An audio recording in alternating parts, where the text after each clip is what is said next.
अक्सर औक़ात अपने ये जो डाटा केबल्स होती हैं ना, इनको संभालना होता है, तो ये बहुत ज़्यादा स्पेस लेती हैं और बाज़ ये इतनी नाज़ुक होती हैं कि इनको ऐसे ही रखने से ये टूट भी जाती हैं, ख़राब हो जाती हैं।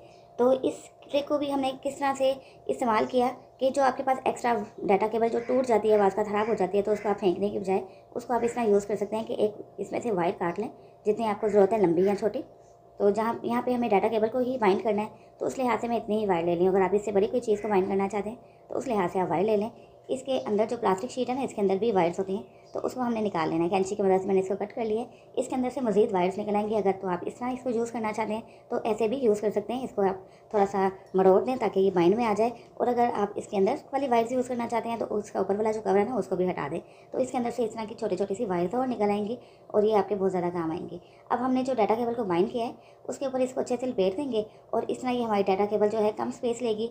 अगर आप सफ़र में जा रहे हैं या अपनी डाटा केबल को साथ लेके जा रहे हैं, तो इस ट्रिक